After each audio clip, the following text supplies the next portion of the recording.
Okay, so in this short paper now, I'm going to be looking across both periods of MO and the mass observation project in relation to and through the lens of race and diversity, which is predominantly how I've used mass observation material. And I'm going to be doing that with this title, An Anthropology of Whites, Race, Diversity and Mass Observation. So discussions of race and mass observation are arguably quite scant and certainly far fewer than those in relation to class or gender. And questions regarding ethnic minorities, marginalised groups and racial identities in MO material are not always straightforward, so perhaps we shouldn't be surprised that there's certainly less of a literature on it.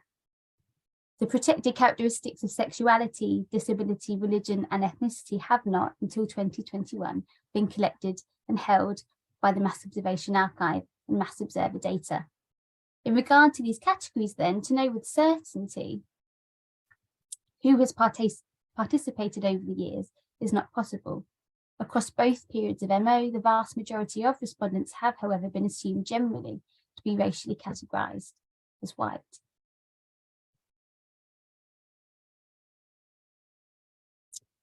So in this paper, I'm looking to consider MO's early interest in questions of race and how early material might be used in the discussion of minority groups.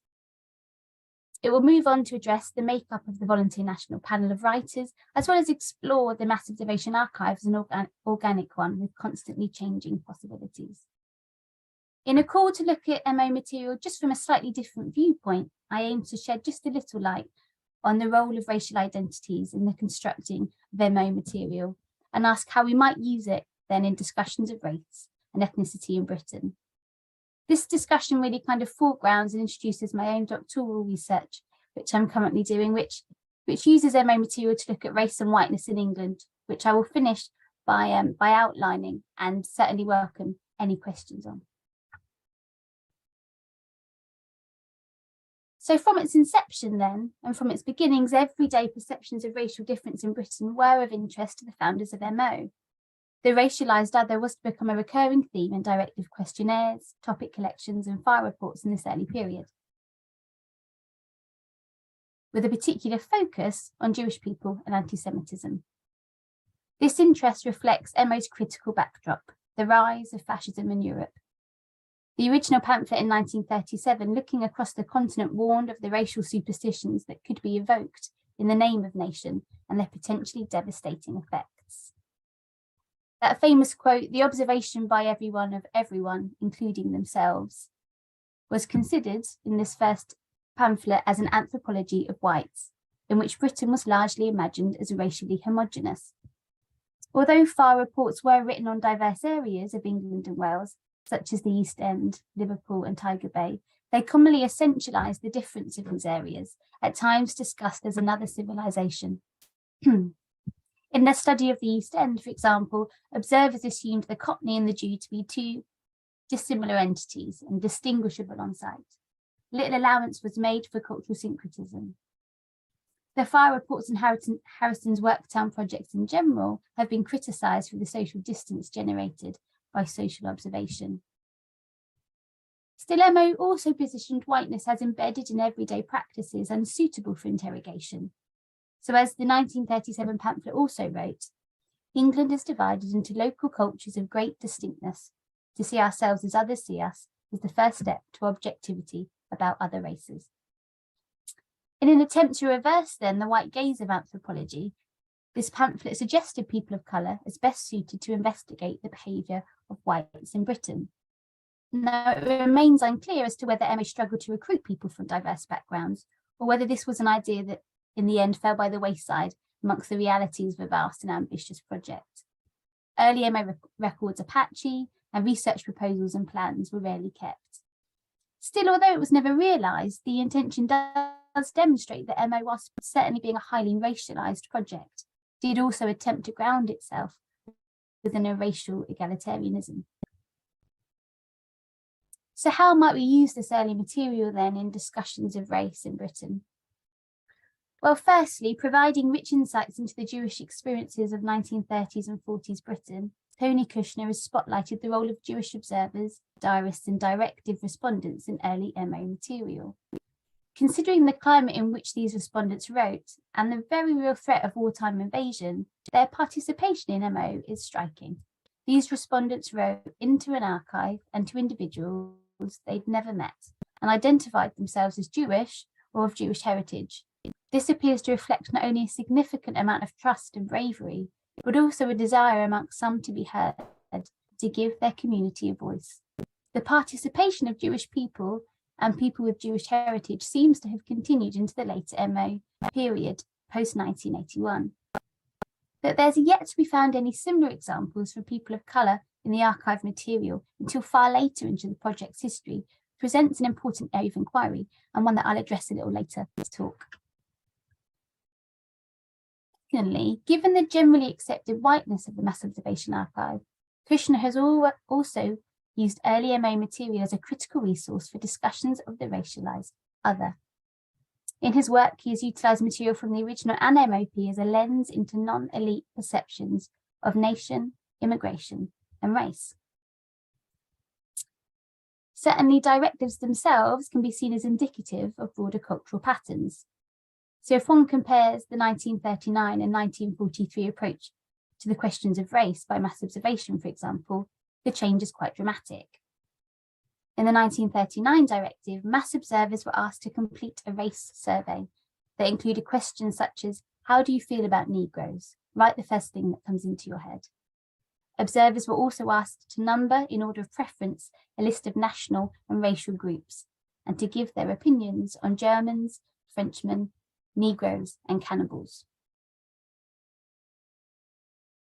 In contrast, by 1943, the directive simply asked, what is your personal attitude towards coloured people? And is there any difference in your attitude towards members of different coloured races? Have wartime events or experiences had any effect on your attitude in this respect? Reflecting and encouraging a shift in wartime racial discourse, by 1943, MO seemingly looked to distance itself from the terminology of race science.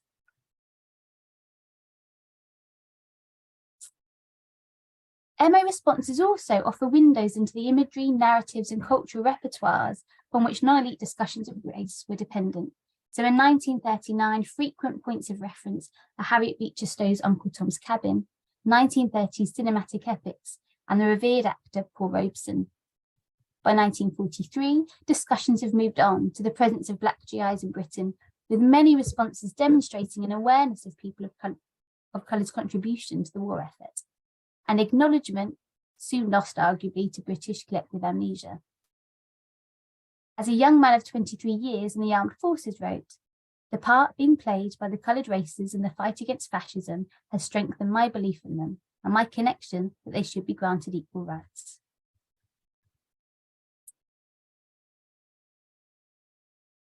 Additionally, a longitudinal approach also makes available looking at a respondent's racialised identity performance over time. I think this can be a really powerful way to use mass observation material. I've got an example here from a female head teacher born in 1891 who responded to the two directives on race in two very different ways. In 1939, her response exhibited a rather vitriolic racial repulsion for inverted commas, Negroes. Their lips always repel me like dark brownish slugs. Their songs are full of pathetic and childish aspirations. Their mass hysteria, brought on by religion, is repulsive. The look of a fashionable negress, powdered and rouged with social graces, repels me inexplicably. Now, by 1943, she wrote, I don't think my attitude has changed since the war. Snobbishness and untouchableness is the product of a see-through mind. Coloured people have their own contribution to the world, and I can't see why we feel superior just because our skin is different. Now, although it is not possible to determine whether this woman in her day-to-day life had been liberated from her previously stated anti-Black, racist sentiments, by 1943, what she deemed acceptable to be observed thinking, particularly within this context, appears to have altered. So fifthly, respondents frequently point to encounters with people of colour. These recollections serve to counter historical narratives of a monocultural and racially homogenous Britain prior to the Windrush and partition generations. Early MO material frequently outlines the embeddedness of xenophobia and racism in British culture. We gained then a glimpse into the worlds and maps of discourse that minority and marginalised people had to navigate day to day and live within. This was very much the tactic of Colin Grant, who in his 2018 book Homecoming used MO responses to demonstrate some of the perceptions and assumptions of ordinary people in Britain. He placed MO responses alongside the voices of West Indian migrants.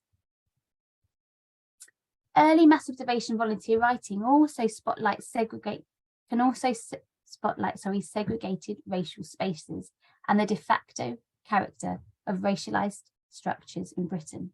So a respondent writes in talking about the banning of a black man from a public swimming baths, while reports on Cardiff and Liverpool highlight racial exclusion and again the use of colour bars. They also give detailed descriptions of the living conditions of foreign sailors. Additionally, even if not recognised as such by the observers themselves, and despite this fixation upon their otherness, file reports do discuss the everydayness of interracial communities and relationships in Britain, as well as the ordinary presence of people of colour in such communities. So although frustratingly mediated through a white voice, MO material can at times grant fragmented glimpses and snapshots into the lives of minority groups in Britain. As illustrated in the case of Colin Grant, the primary way of using material in the discussion of minorities has been to supplement it, through combining oral histories and testimonies from minority groups. A moodscape of a particular moment or generation in British history can be built. For example, using this method and later material from the Mass Observation Project, Matt Cook combined volunteer writing with material from LGBTQ archives to map the emotional pulse of the AIDS crisis in Britain. So in the remaining time, I'm now going to shift along chronologically a little and look to further consider questions of diversity and the Mass Observation Project post-1981, particularly focusing on minority ethnic groups and people of colour, with a real onus then on volunteering to write and who's doing it. Certainly, who has been included in the Mass Observation national panels and how the writing might be used has inspired an extensive quantity of secondary literature. The representativeness of MO, and particularly the MOP, has been discussed and debated at length. This partly reflects the wider community of researchers who now look to use the material, spanning both the social sciences and humanities. Researchers have utilised the skewed nature of the archive, problematised previous perceptions of the panel, particularly in regard to class, as well as devised strategies of sampling to achieve a variety of voices. However, questions of race and ethnicity and the seemingly persistent whiteness of the Mass Observation archive have received far less attention.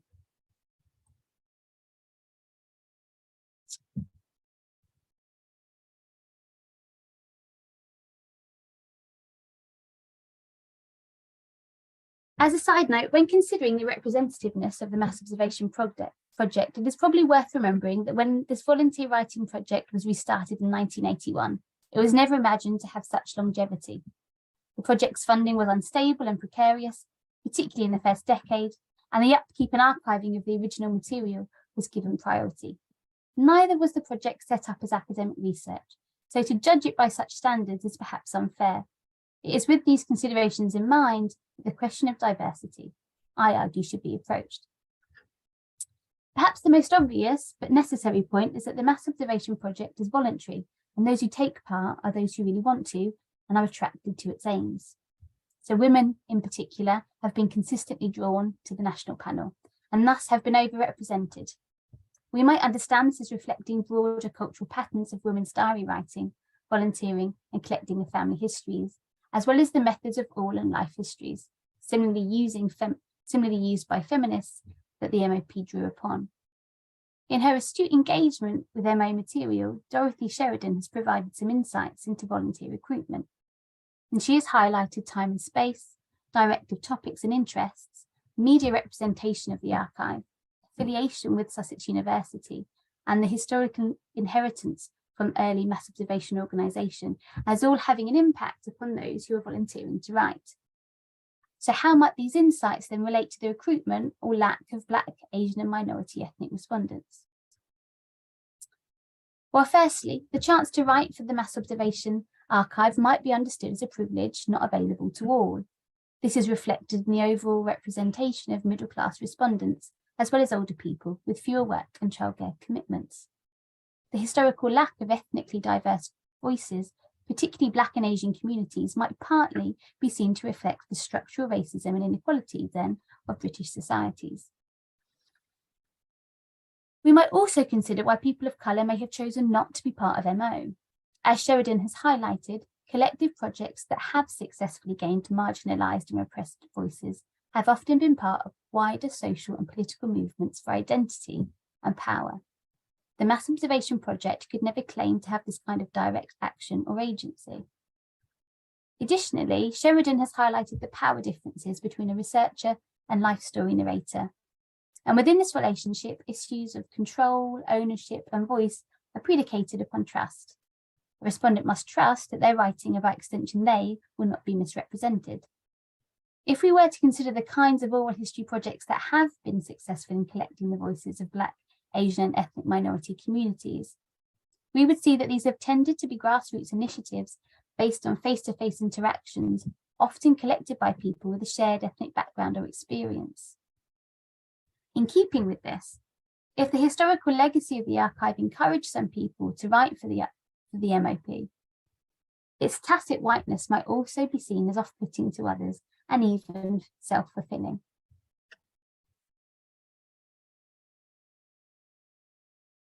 So as an observer, to formally record your ethnicity wasn't possible until 2021, and Sheridan recorded this decision as reflecting a fear of the misuse of data in a climate of far-right activity. Still, the ethnic diversity of the panel and the absence of people of colour did not go unnoticed by the archive team. In 1937, as part of a special recruitment campaign, Asian and Afro-Caribbean communities were targeted for recruitment by the Mass Observation Project in the hope of diversifying the panel, along with younger volunteers and working class men. In 1994, demographic eligibility criteria for new participants was also introduced to address the skewed nature of the panel, primarily concerned with class, region, and gender. That these initiatives were largely unsuccessful in gaining voices from people of colour might be read to suggest a wariness or even an indifference to the project from some communities. Rose Lindsay has suggested the delay in recording a participant's ethnicity as reflecting a wider blind spot to issues of intersectionality within the Mass Observation Project.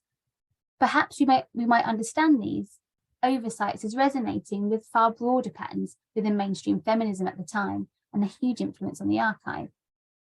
So too might we relate it to the historical inheritance from earlier MO material and its organisation, as suggested by Liz Stanley in her discussions of gender. The Mass Observation Archive is, however, an organic entity, and as it changes, so do the possibilities of its material. Though small in number, some people of colour have written for the archive in recent years, with respondents now invited to formally log their ethnicity within their biographical data. Future researchers will have the potential to follow such people of colour over time. It's also true that the COVID-19 pandemic saw an unprecedented volume of people write for the project. So due to its far larger sample size, the possibility of hearing these more diverse voices in the archive material substantially increases, with the 12th of May diaries from 2020 and 2021 perhaps having the most potential for uncovering these diverse voices, also including those of school children. A diary entry by a girl aged 12 illustrates, if not a typical voice, then perhaps one that can be found in COVID-19 material.